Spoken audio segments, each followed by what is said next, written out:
Битолскиот театар годинава ќе ја заврши со 9 премиери, 203 одиграни представи, учество на 4 меѓународни фестивали и е апсолутен победник на Војдан Чернодрински во Прилеп. Денеска најавија почетоци на 2 нови проекти. Денес Народниот театар Битола почнува со подготовка на 2 нови представи, кои се надеваме дека на почетокот на наредната 2017 година ќе доживеат своја премиера тука на нашата сцена.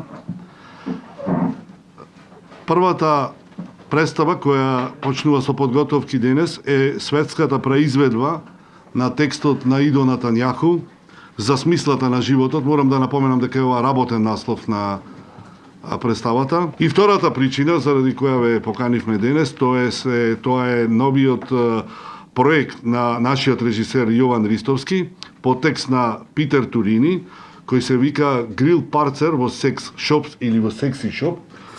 Во секс шоп. После 6 негови представи, согласно возраста, смислата на животот е негов нареден предизвик, чија премиера се очекува некаде кон февруари или почеток на март 2017. Јас се зафатив за реализација на проектот кој има работен наслов за смислата на животот и кој што всушност е текст настанат за инспириран од делото на една автентична личност или еден познат психотерапевт кој што го преживеа Холокаустот и кој што во 50-тите и 60-тите години во Виена имаше своја ординација, каде што ја ширеше идејата за тоа како во најтешките моменти од животот човек треба да најде инспирација да продолжи понатаму. Второто остварување на Битолскиот театар за вгодина се очекува некаде кон февруари и е дело кое пред 5 години почнало како разговор и идеја за денеска да дочека прва проба.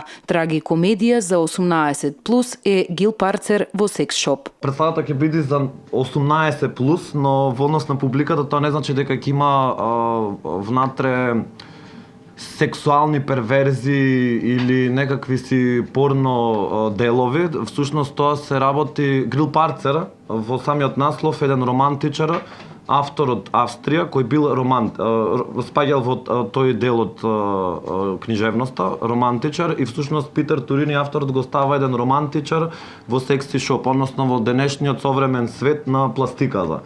Јас го прочитав, го преведов во период кога 7 години работев на штандо кај мајка ми, продавав женски кошули, вентијаги и така натаму. И некако се совпадна тука работите, сега ќе продавам вибратори и така натаму, пластични вагини и така натаму. Видете во текстот, да не откривам, таа е прв пат влегува во секси шоп и тоа е како во супермаркет. Сканева што се дешава. Коалица во земјата на чудото. Да не откривам од сега, така да прв пат влегува. До крајот на декември Народниот театар од Битола го очекува одобрувањето на програмата за работа од страна на Министерството за култура.